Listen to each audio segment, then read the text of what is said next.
Clara thinks Evelyn is insane. Evelyn thinks Clara is useless. You probably expected a love story. Sorry to disappoint, this one's about war. And only one of them makes it out clean. My name's Clara Bennett. I'm 29. I work in a bioanalytics lab where I test blood samples, contaminated food, and sometimes accidentally my own patients. I'm not dramatic, I don't start fights, and I sure as hell don't get involved in family politics. Until Evelyn. Evelyn Martin is my boyfriend's mother. She's 61, runs a charity like it's a hedge fund, and wears beige cashmere like it's a personality. She thinks I'm temporary, something her son Owen is just trying out before settling down with a real woman. For the record, I didn't hate her at first. I mean, she's cold, yes. The kind of woman who compliments your hair right before asking if you've gained weight. Passive-aggressive? Absolutely. But I'm not easily shaken. I've worked through cancer diagnostics and mold-infested organ samples. I know how to hold my ground. But Evelyn isn't just unpleasant. He's calculating. And one Sunday night she handed me a glass of wine with a smile that didn't quite reach her eyes and said, "I made it special. Just for you." That's the moment I knew this wasn't just awkward family tension. This was war. And I wasn't going to lose. The first time I met Evelyn, she didn't even look at me when she shook my hand. She just said, "Oh, you're the one from the lab," like I was a science project her son was bringing home for extra credit. Owen and I had been dating for about 8 months at that point. I was falling for him in that terrifying, can't-breathe way you do when someone sees all your mess and doesn't flinch. He'd met my dad already, just me and him now, ever since my mom passed. That dinner had been loud, slightly chaotic, and full of garlic bread. The opposite of Evelyn's house. She had this cold, magazine-cover kitchen with lemon wedges in crystal bowls and not a single fingerprint on the fridge. Everything about her screamed control. Her tone. Her posture. Even her freaking countertops. And then there was me, clutching a bottle of Pinot Grigio and a nervous smile, wearing the one dress I owned that said, "I tried, but not, I'm desperate to impress you."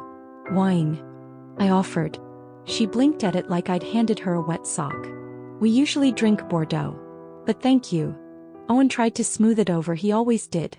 He joked about how I had a stronger stomach than him, that I once ate gas station sushi without dying. Evelyn didn't laugh. She just gave me this tight smile and asked, "Do you plan to stay in the lab long? Or is there something more long-term you're aiming for?" I shrugged, trying to keep it light. "I like it there. It's meaningful work." She stirred her tea like I just told her I volunteered to lick envelopes for a living. That should have been my first warning. But I told myself she was just that type of mom. Proactive. Maybe a little snobby. And besides, we weren't in high school. I didn't need her approval. What I didn't realize back then was that Evelyn didn't disapprove. Not really. She wanted to erase me. Silently.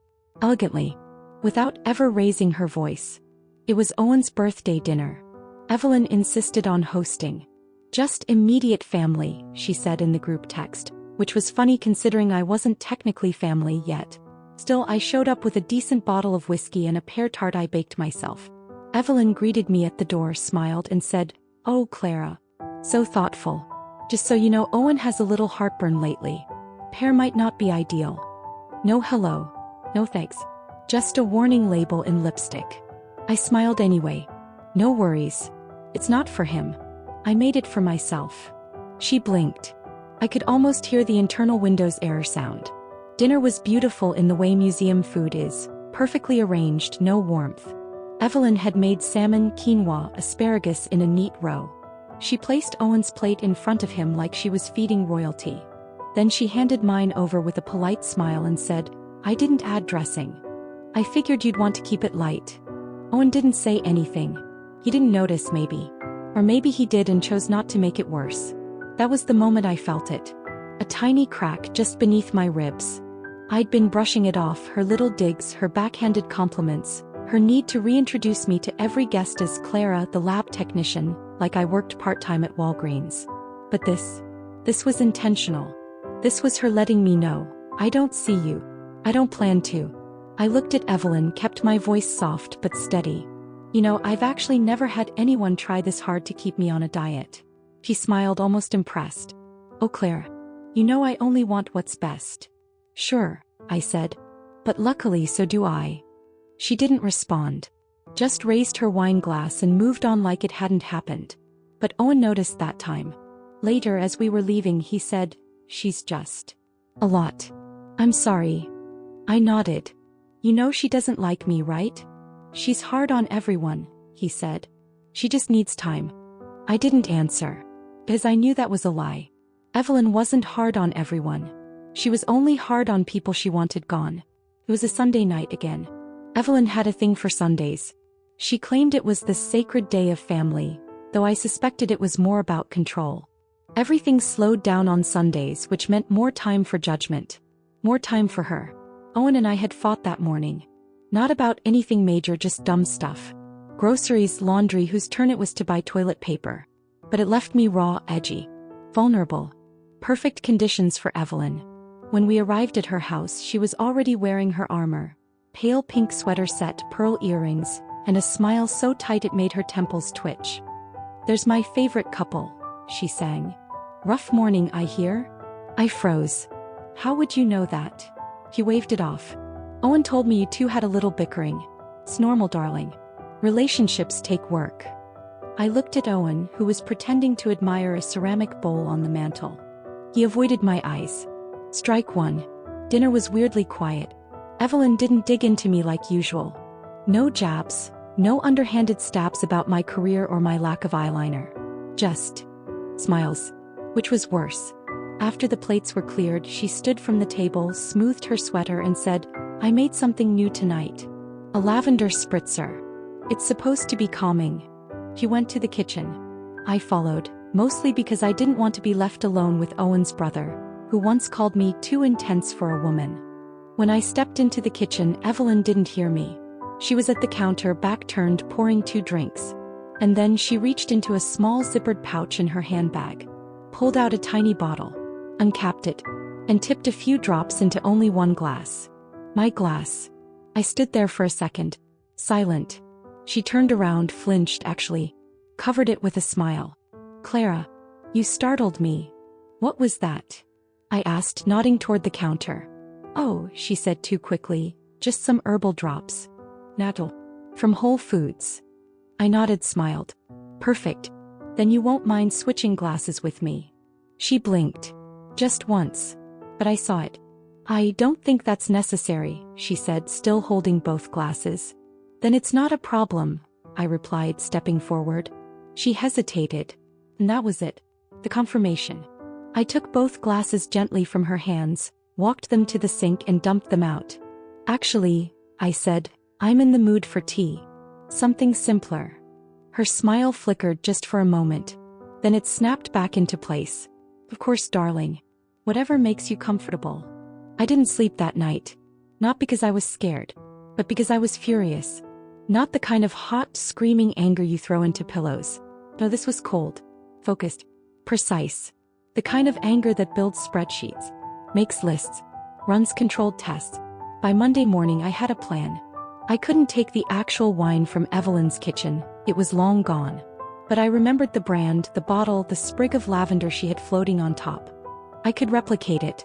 At least close enough to test what a few drops of that little vial would do to a drink like it. I didn't tell Owen. He would have just said I was being dramatic. Maybe it was just essential oils, he would have offered, as if that made it normal to sneak anything into someone's drink. Well, this part I was doing alone. I bought the wine on my way to work. Added the garnish. Created 2 versions, one clean, one with a few drops of similar herbal-looking tincture I picked up at the pharmacy. Then I ran a full panel. This is what I do.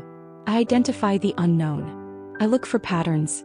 And when something feels off, I test it. By Thursday the results were clear.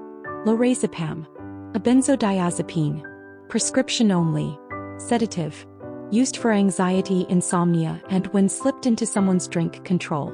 The dosage I detected wouldn't kill anyone. But it could absolutely make someone dizzy. Disoriented. Slurred speech. Memory loss. And if Evelyn's goal had been to make me look unstable during dinner in front of her entire family, it would have worked. I stared at the printed results for a long time. Not because I was shocked, but because a part of me had hoped I was wrong. That it was all in my head. But it wasn't. Evelyn had drugged me. Or tried to. And now I had proof. I didn't tell anyone right away. Not my coworkers. Not Owen. Not even my dad. I just folded up the toxicology report, slipped it into a manila folder and locked it in my file drawer at the lab. Because I knew something Evelyn didn't. I wasn't going to explode. I was going to collect. See, I didn't want just a win, I wanted a clean shot. No drama. No doubt. I didn't want her to be caught. I wanted her to be undeniable. So I started looking. I spent nights scrolling old social media posts, community Facebook groups, local HOA complaint boards. Anywhere Evelyn's name might show up outside of a family dinner.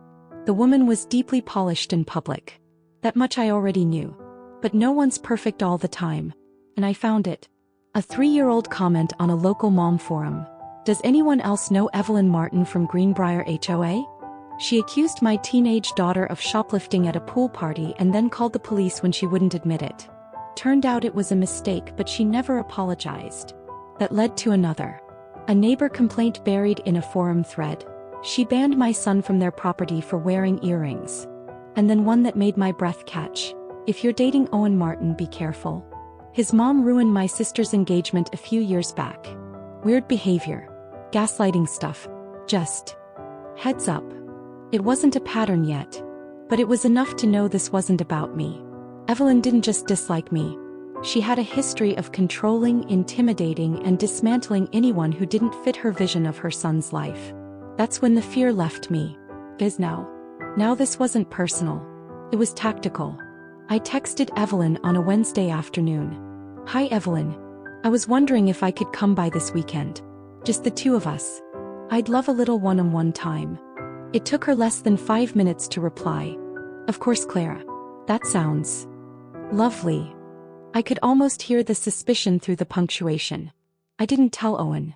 He was already acting cagey all week, asking if I was okay, like he could sense something was building but wasn't brave enough to ask. I didn't want to talk until I had all my pieces in place. So that Saturday I wore something neutral, soft gray sweater, jeans, no makeup. I showed up to Evelyn's house looking like Switzerland.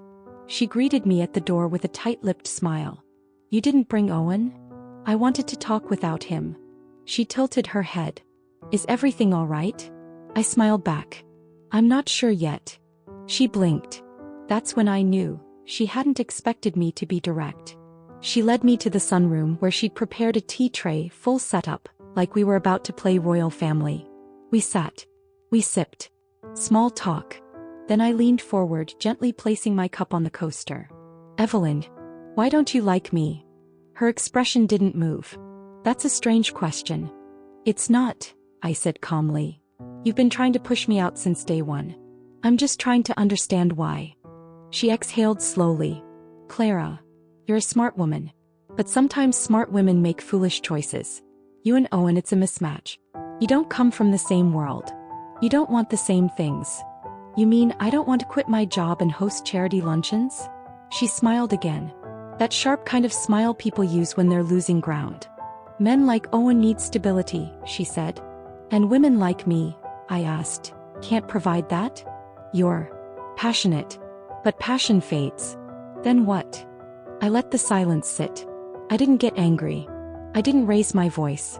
I just looked her dead in the eye and said, I'm not going anywhere, Evelyn. And neither is Owen. So the question is, how far are you willing to go to keep pretending I'm temporary? He stared at me for a long time. Then finally she leaned back in her chair and crossed her legs. No further than I already have, she said. Her voice was calm. But her eyes, they flickered. That was it. Confirmation. Not just that she didn't like me, but that she'd acted. She had done something. And she wasn't sorry. I stood, gently adjusting my sleeves. Thanks for the tea, I said. Next time I'll bring mine pre-tested. I didn't wait for a reply. I didn't need one. Owen noticed something had changed. That night, as we sat on the couch, me scrolling through lab notes on my laptop, him half watching a basketball game he didn't care about, he said, You've been really quiet lately. I didn't look up. I've been thinking. About what? About how your mom tried to drug me. About how you said nothing when she made me feel small for months. About whether you're actually strong enough to hear the truth. I didn't say any of that. Instead, I closed my laptop, turned to him and said, About you, me, us. He shifted slightly. Blurt now. Are you okay? I nodded. But I need to show you something. I got up, went to the bedroom, opened my drawer and pulled out the manila envelope. I handed it to him without saying a word. He opened it slowly. Read the toxicology report. Looked up at me. What is this? It's the drink your mom made me. The one I didn't drink. The one I tested at the lab because I saw her put something in it. He stared at the paper again. Lorazepam. It would have knocked me out. Confused me. Slurred my speech. Made me look unwell. Unstable. He said nothing. Just kept reading. I didn't tell you right away because I wasn't sure how much you were willing to see. Finally, he looked at me. Are you saying my mom tried to drug you? I'm not saying anything. The test is. He stood up, paced the room, ran a hand through his hair. No. That doesn't make sense. She would never. She would. I said it gently, not accusing. Because she already tried everything else. He shook his head, clearly struggling. She's controlling, yes. But she wouldn't hurt you. I walked up to him. She would undermine me. And in her world, that's the same thing. He sat down. Quiet. Pagan. You can talk to her, I said. Ask her. But I'm not here to convince you. I just wanted you to know. He looked at me like he didn't know who I was anymore. Or maybe like he didn't know who she was. And honestly, I couldn't blame him. Owen didn't come to bed that night.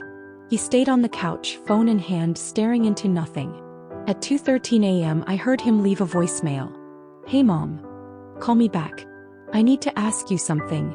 He didn't say what. Didn't need to. By the time I got up the next morning, he was already gone. Just a note on the counter. Taking a drive. Need to clear my head. It wasn't much. But it wasn't nothing. I went to work like usual. Pretended to be okay. Ran samples. Logged data. Rewrote the same sentence in an email 5 times. But my stomach was in knots all day. Because I knew Evelyn wouldn't wait long. And I was right.